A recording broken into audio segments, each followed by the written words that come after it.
Hi everybody, Toby Milroy here again, Chief Operating Officer for NAPMA, the National Association of Professional Martial Artists. And thanks so much for tuning in, thanks for watching the video today. Today I have a very different type of a video for you. As you well know, mostly what we focus on with our martial arts school operators and the industry in general is helping school operators build a more successful business, helping them acquire more new students with cutting-edge marketing tools, strategies, and tactics, helping to improve the classroom with our classroom mastery programs, and helping build a more substantial business through our operation systems. And we are going to talk a little bit about that today, but we're not going to talk about any specific marketing tactic today. We're not going to talk about a specific teaching tactic today. What we're going to talk about today is a bigger picture for you and your martial arts operation. So let me start at the beginning. And I totally understand that this is a very different type of content today, a very different type of a topic, so I won't be offended at all if when we get to our topic area you just tune out. But the smart ones, the folks who are really willing to, who really want to take their school to the next level and take themselves to the next level, I think you'll stick in there and hang with me till the end of our video today. We just had one of our NAPMA member teleconferences on Wednesday, and this video is in response to a few questions I got after that conference. In fact, I was just running out to spend some time with my family out on the beach, and I thought the questions were so important, I felt, that I wanted to run here quickly and plug the camera in and make this quick video for you on my way to catch some to look at the ocean for a little while. And as you well know, we have several teleconferences throughout the month for our various levels of NAPMA members. And along with all of the many other things that we do for our members, one of those calls is focused around staff training and staff development, where we're helping them build a better staff on the floor and off the floor. Another call we work on just et cetera, et cetera, et cetera. But the call we just had last week was about staff development and smooth operation systems, sort of industry best practices. And I mentioned two of the things that we in all of our locations in our own systems and two of the things that we really recommend for all of our members to do over the holiday break. So I wanted to bring this to you right away so you could plan for this if this is something that you thought would be valuable for you. There were two things that we talked about quite a bit that we want to focus on over the holiday break to really sort of get momentum for the first part of the year. One was we typically always do an accelerated staff training boot camp sometime over the holiday break. Typically I like to do 2 or 3 days, and typically I like to do it over a weekend so it's not too disruptive to the holiday, the holiday festivities. Kind of depends on how the dates fall. But during that staff training boot camp, we'll run them late. We'll go from maybe 9 in the morning to maybe 11 or 12 o'clock at night, and we'll run through all of most of their staff requirements. Handling the info call, handling an intro, handling a walk-in, handling a second intro, handling the enrollment conference, renewal prep, renewal conferences, teaching systems, all of the curriculum. We run through all of our curriculum up to, let's say, 2nd or 3rd degree black belt. Things like that. So we just do this real intense staff development boot camp, and that's a really useful tool this time of year. So all of the staff is kind of freshened up, and they've tightened up their focus on their systems as we begin the new year. It's a great concept, and it really works well, and I highly recommend it for anybody running a martial arts operation. It's very useful to help sort of that self-renewal at the beginning of the year. And the other one was really about self-renewal for yourself, for the school operator. And this, the more and more I thought about this, the more important this became to me. The more important it made such an impact on my life and such an impact on our members.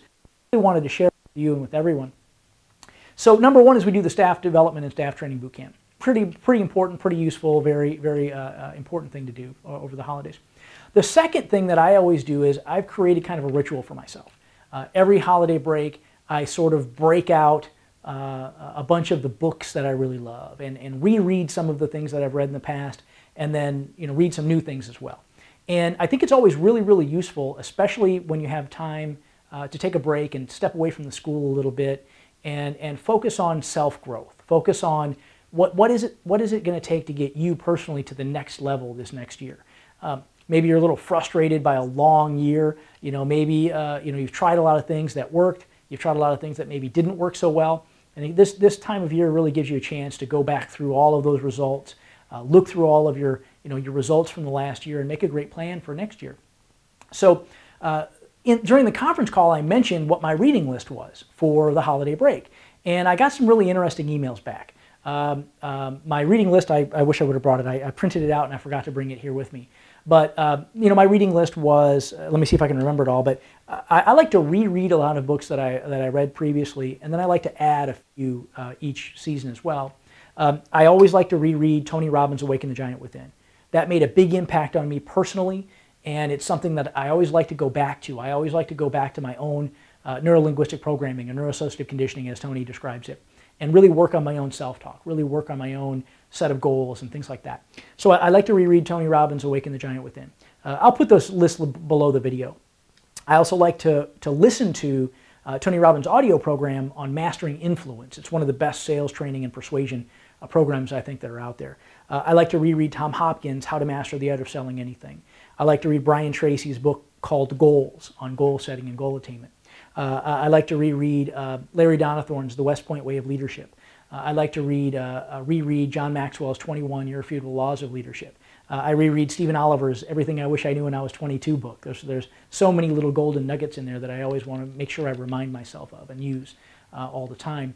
And several others. And this year on my new reading list, I picked up 2 new digital books from well, I'm gonna reread Marshall Goldsmith's What Got You Here Won't Get You There. That's a great book. And on the new list, I'm going to read a couple of Larry Winget's books, which are great, very entertaining and great. I'm going to read the Rogue Warrior series, 2 of the Rogue Warrior series books, which are by Dick Marcinko, the founder of SEAL Team 6. And he has a very sort of blunt leadership style and some really interesting leadership concepts when it comes to developing high-performing small teams. So that's one of the things I'm going to be working on. And I'm also going to be, I bought a couple of Malcolm Gladwell's book, Blink and Outliers, a couple of sort of general business books that I always like to sort of get into. I'm going to reread Dan Kennedy's Ultimate Sales Letter, things like that. And again, I'll put the list below this video. But during the conversation on the conference call, after the conversation on the conference call, a couple of members emailed me back and said, hey, listen, would you mind sending me the reading list? And I did that. I emailed around the reading list. And a couple of folks emailed me back and said, hey, listen, what are you, a hermit? Are you just going to go for the entire holiday break and lock yourself in a room? And I mean, this is like 12 books. How can you possibly read all these books in just a couple of weeks and still enjoy the holidays, right? And trust me, I'll enjoy the holidays. In fact, we're right now in the middle of, we're making final plans right now. We're taking the entire NAPMA staff, the core NAPMA staff, on a Caribbean vacation, on a Caribbean cruise in about a week. So trust me, I'll get plenty of rest and relaxation in. But it occurred to me that I really didn't answer the question on the conference call of how you can get so much done, how some people get so much done and other people have such a hard time getting anything done, right? And it occurred to me that there were a couple of strategies, and one, I guess, secret, if you want to call it that I've implemented in my life, almost 15 years ago now, that I wanted to share with you, and I really think this will have a great positive impact on you if you use it as well. And I threw together a few slides so I would remember to hit all the big bullet points, and I'll put these slides up on the website as well so you can take a look at it. But number one is, I believe one of the most important skills that you can acquire as a person, in business, in your own life, is mastering the skill of acquiring. It's about mastering the skill of learning new things. And all of us in our mastery process, in learning to be a master martial artist, we've all learned the process of mastery. Now we can take that same process and apply it to any other area of our life to master those areas as well, right? So one of the things that I think is so important is becoming a master of acquiring skills and knowledge, and then applying those skills and that knowledge to your business and to your life. So, for example, and here's why I think it's so important to master that skill. Markets change too fast for you to be static, right? The things that you knew about the martial arts business 20 years ago are completely different today. Now, the fundamentals might not be different. The fundamentals stay the same in large part, but the tactics change so quickly. Just 12 or 15 years ago, if you had a great Yellow Page ad, if you knew how to write great Yellow Pages ads, that was all you needed, right? The market was so hot, people were seeking martial arts. There was all sorts of traffic available. If all you had was a good ad in the Yellow Pages and it was big enough, your phone would just ring off the hook. Well, try that today and see what happens, right? So you must now have mastered internet, how to not only get search engine optimization or get search engine placement on your website, but also how to drive traffic from Facebook and how to drive traffic from Google pay-per-click and how to acquire traffic from other sources and convert that traffic into a lead online and then perhaps even a sale online. And so that skill is new, right? If you had remained static and just said, you know what, I'm just going to write a better Yellow Pages ad, well, lots of luck, right? So the skill of acquiring new skills, I think, is vitally important. And in order to be able to do that rapidly enough, I think that you have to master a couple of tools, of pieces of technology, of tactics, to be able to acquire skills fast enough. Now, one of the examples that I have for myself and for our NAPMA as an organization is we want to make sure that we're on top of everything that's happening in the martial arts industry, right? And additionally, I want to make sure that we're on top of everything that's happening in marketing in general. So any martial arts product that exists in the marketplace, we buy, right? We've got a warehouse full of them back there, right? Anybody who puts together a curriculum for sticks or for knife or for nunchuck or for marketing or for sales or transported after school programs or step-by-step selling systems or you name it, we own it, right? I order it, right? And not only do I go through it and read it very thoroughly so that I have that, if there's anything in there that's useful for our members, we're able to make sure that our members are educated and knowledgeable about everything in the marketplace. I also like to know what to recommend and what not to recommend. I got to tell you, an awful lot of stuff crosses my desk every month that's just crap, right? But there's also some really good stuff. There are also some people that really do a great job of putting together a program that can really get our members results, and I want to know who to recommend and who knows what they're talking about and who doesn't know what they're talking about, right? So, so just consuming all of that takes a lot of time, right? So you really have to hack that. You really have to find ways to consume and internalize knowledge very quickly and then be able to sort out the good from the bad. And the one thing that I believe from Brian Tracy, and he reiterated this at our event a couple of years ago when we awarded him our Lifetime Achievement Award, and I had the opportunity to have lunch with them and really sit down and have a substantive conversation about NAPMA and about how we're helping martial arts school operators. And one of the things that he mentioned during lunch, and it's in his books, and it's on his website and everything, is that all skills are learnable. If any man can, you can. Right? If anyone can master a skill, so can you, right? It's just a matter of taking the time and having the knowledge and the strategies to accomplish that. So I really think that it's important to master a couple of tactics to help you acquire more skills, to help you master more skills more quickly. And I'm really excited about this today because this is something that really changed my life, really helped me get so much more done in the same day as most people can, who can barely get out of bed in the morning, right? So there are two skills I wanted to sort of help you with today. Number one is a concept that Tony Robbins calls net time, N-E-T, no extra time, right? What can you do while you're doing other things? And now, please understand this warning. I believe that multitasking can be very dangerous. When there are things that you're doing that require your focus and require your attention, then that's what you should be focused on. But there are lots of things that we do in our day-to-day life that don't require the full capacity of our human mind, right? The human brain, the human mind is such a powerful, powerful tool. And most people barely capture a fraction of its potential. And what I want to help you with today, these two things will help you tap into slightly more of that potential. Still, I think it's just a minute fraction, but we're going to tap into slightly more than most people walking around out there. So the number one tactic and skill I'd like you to consider is something called net time, right? No extra time. Things that you can do while you're doing other things. And for today's argument, for today's purposes, you can be acquiring skills, learning things while you're doing other things, okay? So we'll talk about that in a moment.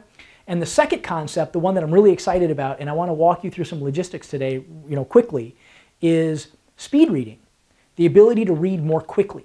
And speed reading doesn't reduce your comprehension. If you do this appropriately, you'll be able to read somewhere between 2 and 20 times faster than the average person and still retain, it's called recall, and still be able to recall or really comprehend what you're reading. And I've been doing this for about 15 years, and it's really made a big impact on me. So stay tuned for that. Let's talk first about net time, no extra time. And again, I put together a few slides so I could keep myself on track. And I'll share those slides with you on this video as well, on this website. Again, number one is we have enormous mental capacity. Think about when you're reading a movie, or I'm sorry, watching a movie. Think about all of the sensory input that you're getting.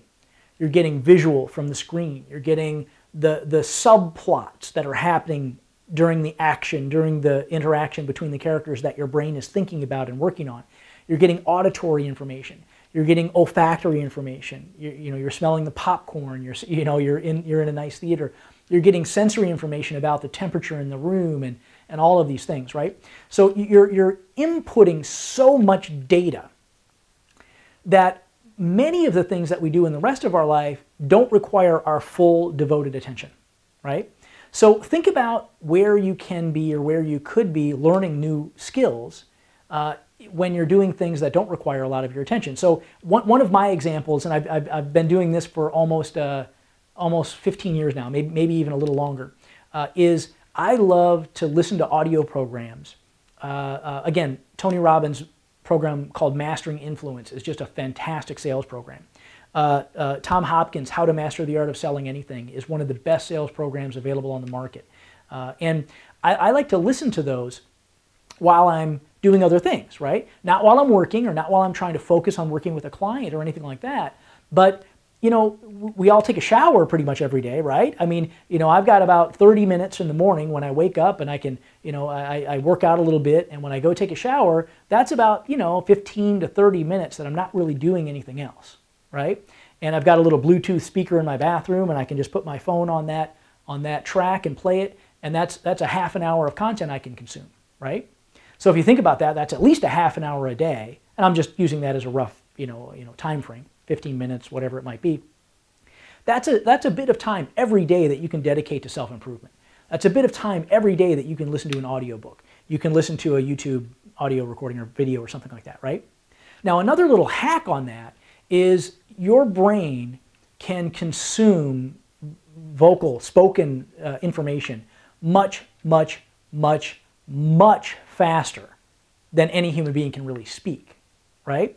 So try this experiment for yourself. Put the video player on 1.5 times speed, or audio player on 1.5 times speed, or 2 times speed, or 3 times, or 4 times, or 5 times.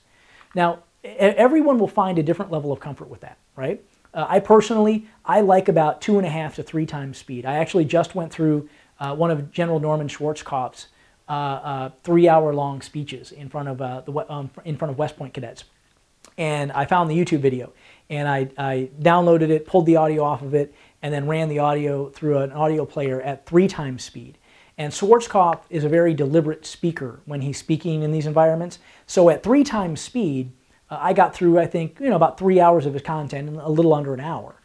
And I understood everything. I laughed at the jokes. I laughed at, his little anecdotal stories.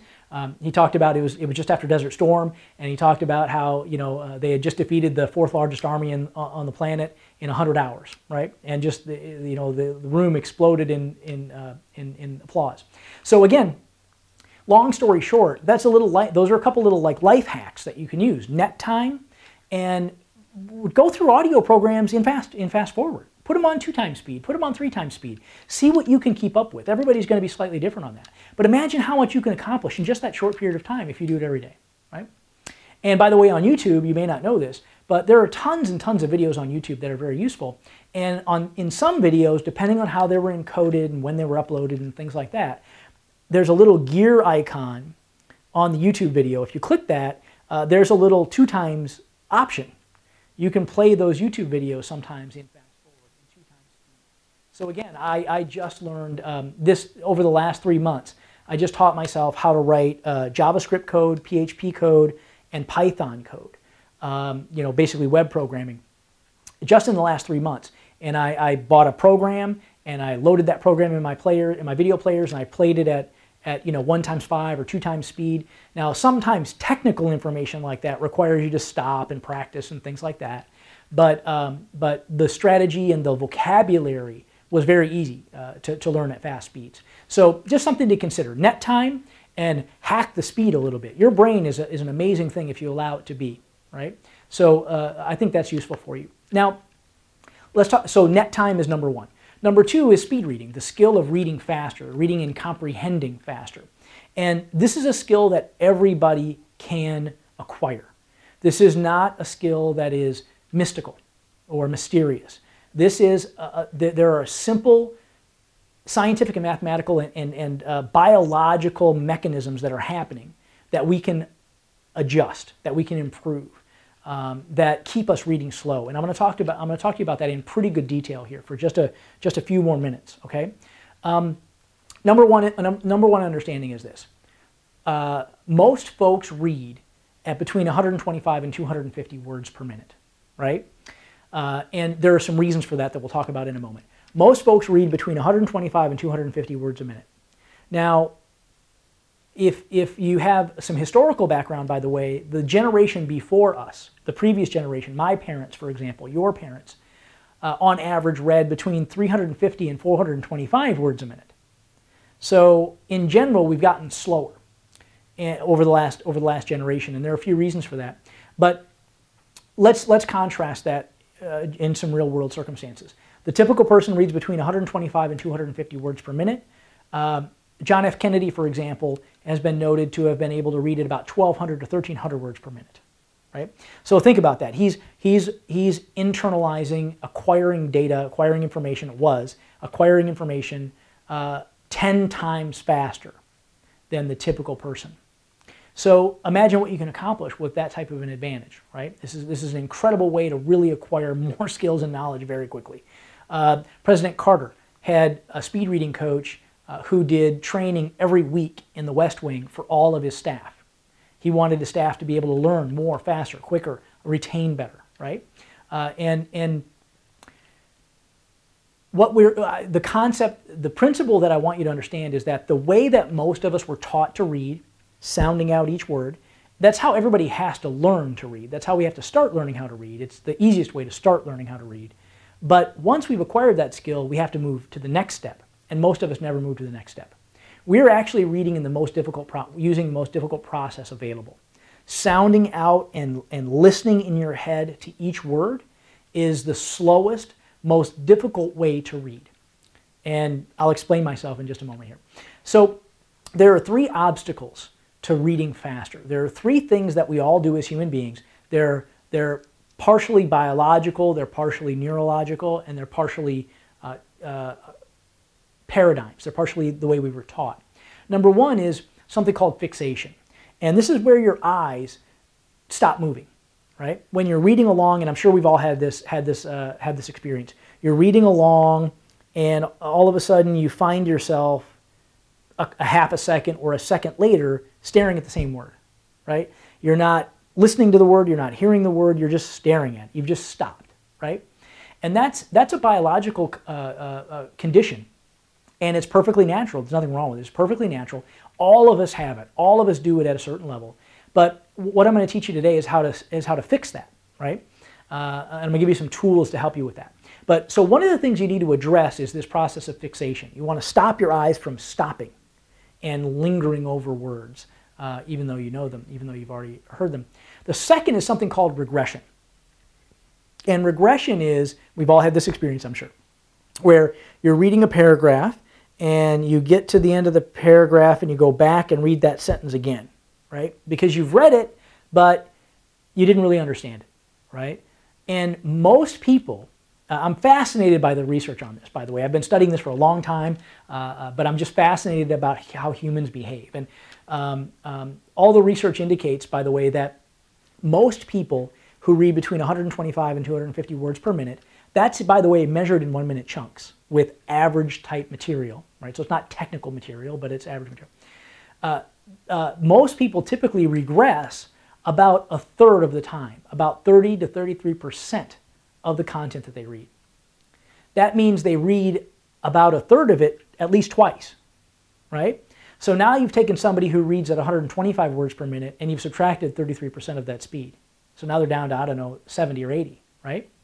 So that's the typical human being. That's how most of us are wired. This is neurology. This isn't something that is, different from one person to another. This is how humans behave, right? So this regression really kills our speed, and it doesn't do anything for our comprehension. The reason we have to regress, I'll explain it in a few minutes, the reason we have to regress and reread that material is because there are other things happening in our mind, and we'll get to that in just a moment. The third thing, and this is the big nugget, if there's a secret to speed reading, this is what it is. And anybody who has a problem with the word secret, I don't want to hear about it, because there are lots of secrets. If you don't know something, then it's a secret from you, right? And the secret to speed reading, the secret to reading faster and increasing your comprehension. There's a condition called subvocalization, or auditory reassurance, it's called. This is when you actually read the words out loud to yourself in your mind. And this is the biggest limiting factor to the speed at which you read, the speed at which you can input data, input words from a page. Subvocalization means that you can only read as fast as you can speak. And most people speak at about 125 to 250 words per minute. I might speak slightly faster than that, right? But most people speak between 125 and 250 words per minute. That's why we get stuck reading at between 125 and 250 words per minute. Because while we're reading, we were taught to say each word in our mind, to subvocalize each of those words. The signal comes in through our eyes, goes to our brain and says, oh, you have to vocalize that, you have to say that. Then actually it sends a signal to your larynx, then back to your brain to say, oh, that word is the, right? You don't have to do that. There are ways that you can bypass the subvocalization entire process and acquire the information from written content without saying it. And believe me on this, I've done it myself. Trust me, I'll show you how, okay? Now, here's a concept. We've all heard this, a picture is worth 1,000 words, right? I can prove to you in your own mind why that you don't need to use subvocalization with one statement. If you go and get in your car right now and drive down the road and you see a stop sign on the corner, do you subvocalize stop? Or do you just instantly know what that says, right? What about a street sign? No passing or speed zone or whatever the case might be. If you see that sign on the road, we don't have to subvocalize that. We know what it says. Just at a quick glance, if you glanced at it and looked away, you would still know that it said stop, right? You would know that it said Main Street. You would know that it said wrong way, right? Now, we're not limited to just those few words or those few symbols. The symbols help, right? But our brain has amazing capacity. I'm astounded by how quickly you can read when you challenge yourself to do it, or how quickly you can acquire this information. You'll get a kick out of this. When you use some of the applications I'll show you, you'll really get a kick out of how this works. It's amazing how your mind works. So, again, just think about if your brain is able to consume that much data that quickly, then why do we read so fast? I mean, why do we read so slow? Why are we so slow, right? And also, why do we get so distracted so easily, right? And the answer is the same answer. Because we're subvocalizing. This is why we have to regress and we get fixated, right? The subvocalization causes the initial two problems in most part because our brain is capable of inputting so much data, but we're only giving it a little teeny bit of data. It gets bored, right? So think about it. If you were watching a movie, let's go back to that original example. Think about all the data you're inputting, right? And we have a great sensory experience in movies, don't we? The sound is great and it's comfortable and it's just great, right? But now you go and read a book and here's what you get. Instead of Star Wars with flashing lights, explosions, aliens and spaceships, right? Instead of all that, you get the quick brown fox jumps over the lazy dog, right? No wonder our mind wanders. No wonder we find ourselves thinking about work or thinking about, this challenge or that challenge or thinking about going to the beach or thinking about driving in the car, right? No wonder. It's because we're inputting so little data so slowly, right? Now, doesn't this give you a different perspective on ADHD with kids, with some kids, right? Some kids, the reason we diagnose them with ADHD, especially when it comes to reading, you really have to have reading specialists look at this. Many of the kids that we diagnose, especially when they test their reading speed and they see how distracted they get, they diagnose them with these deficit disorders. Really, it's that they're really smart and they're too busy thinking about too many other things. And if you could make the book more stimulating, they would consume it at 10 times the speed you would be asking them to, right? So let's not get too distracted on that. But the point is this: subvocalization is killing your reading speed. So there are tools I'll give you today. I'm not going to go through an entire speed reading course. My only objective with today's video is this: to convince you that you can learn this skill. And you should learn this skill, because this skill will help you learn other skills. My reading list, I think, is 13 books or 14 books or something like that over the 2.5-week period. And I may go buy a couple of others, I don't know. But, typically I'll go through 2 or 3 books in a day. Mostly, especially if I've read them before. If I read, for example, Larry Donathorne's West Point Way of Leadership, I've read that book many times. I'll probably get through that in about 30 minutes, 40 minutes. And I'll have read every word, right? But you can get through it very, very quickly. There's only like 180 pages or 200 pages, I think. That book might only be, 70,000 words or something like that. But long story short, you can learn this skill, and this skill can make a big difference, can make a big impact in your life, make a big impact with how quickly you can acquire new skills, how quickly you can acquire the next marketing strategy, those types of things. And when you start acquiring skills more quickly, in many cases, I believe you'll start getting more things done more quickly, getting those skills implemented and executed. So let me give you a couple of pieces of technology to help you on this path. You can learn to improve your speed today. You can do it in an hour. You can do it in 30 minutes, right?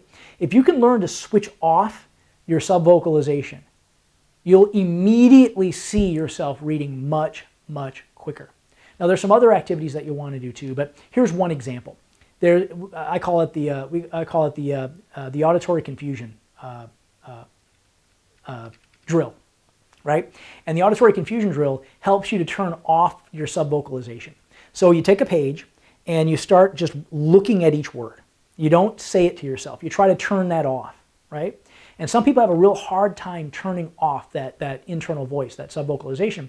So what I do is, what I did when I was first starting is I would say something inane to keep my larynx busy, right? To keep my subvocalization busy so it wasn't getting in my way of reading other words, right? So I would say, I would be running my finger across the words, and I started using my finger. I now use my hand, but I started using a finger or 2 fingers to move across each word of the page, right? And that's important. You want to keep your eyes moving. But I would be saying to myself, A-E-I-O-U, A-E-I-O-U, A-E-I-O-U, A-E-I-O-U, or 1, 2, 3, 4, 5, 1, 2, 3, 4, 5, 1, 2, 3, 4, 5, 1, 2, 3, 4, 5, 1, 2, 3, 4, 5, right? And you're kind of saying that to yourself to stop yourself from vocalizing each and every word. And what happens over a very short period of time is you'll look at a paragraph and have said nothing but A-E-I-O-U, but you know what the paragraph said, right? So it takes practice, there's no question about it, but this is one of the skills I think that will help you get there. Okay, so the second drill, the second thing to practice is your eye movement. You want to stop that fixation problem, right, where your eye stops. And again, a lot of that has to do with the subvocalization, but in order to drill and to practice that, you just, again, take your fingers or your hand and just move it across that page and just look at each word, right? Just look at them. And try not to subvocalize, but just practice your eye movement. And I'm going to give you a tool to do that as well. Another thing to practice, another item is your peripheral vision. What happens is you can take in words that are 2 or 3 words ahead of where your eyes currently are, and that's really what helps speed you up as well. So I'll give you a couple tools to help with that. And then the third thing is called chunking. And this is where you chunk the page into columns, imaginary columns. And instead of focusing your eyes on every word, you focus, let's say you chunk 4 words and you focus on the second word and let your peripheral vision acquire the first, third, and fourth. Does that make sense? And again, I'm going to give you a tool to help you with this. Trust me, I know it sounds kind of hinky, but when you go through some of these drills, it's amazing what your brain can do. And it's amazing how much we get in the way of our own brain, right? And the last one is called visualization. And this is where you try to stop saying the words to yourself after you've read them. This is where you just play it like a movie in your mind, right? You think about the pictures, you think about the images that it would create. And I just speed read an old, this is about 3 days ago, I just speed read an old fairy tale, and I can't remember who wrote it or anything. Like, I can't remember where the fairy tale came from. It wasn't in the thing that I had downloaded, but the content was very funny, and it was about a princess who lived in a castle with high white walls, who had a garden that she loved, and any prince who could come and tell her which flower was her favorite could become the king, could marry her, right? And I don't remember many of the words. Like, I don't remember how the words all fit together, but I just remember watching it almost like it was a play, you know? I remember I could see the prince riding up what I envisioned as a long, winding road up to the peak of the hill where the castle was, and him getting off this big white steed, and, you know, right? So that's sort of what happens. You sort of end up watching books like a movie, basically. They play in your mind. So now let me give you a couple of tools. I know you might think that I'm full of it. You might think that this is all impossible. But if you do just this one thing for me, I guarantee you I can change your mind, right? Just do this one thing. If you have an Android device or an iOS device, there's an app. There are many apps. I've bought in the past 15 years many pieces of software and CD programs and video programs and things like that. Software works really, really well because it can engage your visual senses. It can engage your eyes. It can engage your comprehension. It can measure, right? So, but there are a couple of free apps that are available out in the marketplace that are really cool. And there's one called Speed Reading Trainer. It's by Ivy Standard Tutoring. It's by Ivy Standard. It looks like this. And it's an iPhone app and an Android app. And there's a diagnostic where you can diagnose yourself and see how fast you read. When I started doing this particular app, I had already been speed reading for a long time, so it didn't really apply. But I've gotten myself up to, on this app and many other measuring tools, about 900 to 950 words a minute, depending on the kind of content I'm reading. If it's a book I've already read, I can read that at about 1,200, 1,000, 1,200, maybe a little bit more even if it's stuff I've already read, right? But if it's new content and if it's not too technical, I can read about 900, 950 words a minute. So what's interesting about this is there's a thing that says start flash training. And here's where I found that book, in fact. And when you do that training, it will simply flash a word on the screen. I want to show you how it looks. Okay, play. It'll simply flash a word on the screen and just keep flashing different words on the screen every X number of instants. And it's a story. It's a paragraph of a book. It's a book. And you will be shocked at how quickly you can understand what's happening without sub-vocalizing those words.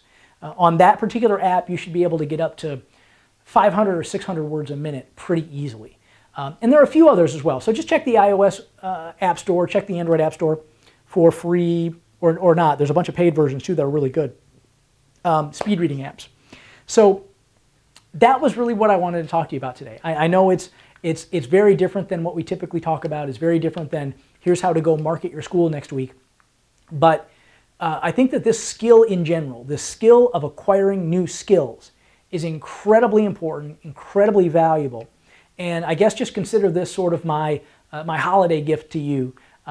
Please take me up on this challenge of mastering acquiring new skills. Net time and reading faster, speed reading, acquiring skills and knowledge. Use those life hacks, and I'm sure if you spend a little bit of time with this app I'm describing, or apps like it, you'll be shocked at how fast you can acquire skills, acquire information from written means compared to how fast you're doing it right now. It really is amazing. I can't say enough about it. Again, when I started measuring myself, I was reading at about just under 200 words a minute, about 180, 190 words a minute. And now I'm in the 900s, 850, 900, 950 words a minute. So I can go through things 8 to 9 times faster than I used to be able to. Let's say 7 to 8 times faster than I used to. And it makes such a big difference, right? So I hope that that's useful for you. I really hope you get some value from this. I know it's a very different topic and everything, but I hope it was useful for you. Have a great holiday break. I really look forward to working with you in the new year. We have some amazing things planned, some amazing things in the fire for all of our members for next year, and I'm going to be really excited to talk to you about those over the next couple of weeks. You might want to subscribe to this channel over on the left over here. If you're not getting these videos regularly, you should subscribe over there to make sure that you get them. But I really look forward to working with everybody over the next year. It's going to be a phenomenal year next year. The industry is growing again. Schools, I'm working with some schools that set all new records for the last 3 or 4 months. I'm also working with some schools that are really struggling, and we're doing a great job of turning them around. I have maybe 10 or 12 clients right now who are major turnaround clients, who are folks who were doing 5, 6, 7, 8,000 a month 3 or 4 months ago, and now we've gotten them to 12, 15, 18,000 a month. And we're just, we're now sort of stepping on the accelerator. Now that we have all the baseline infrastructure built for them, now it's time to step on the accelerator and get them to the $30,000, $40,000, $50,000 a month range. I hope all this is useful for you. I look forward to speaking to you. Look forward to seeing you in the near future. Hope to see you in the new year. Thanks so much. I'll speak to you soon.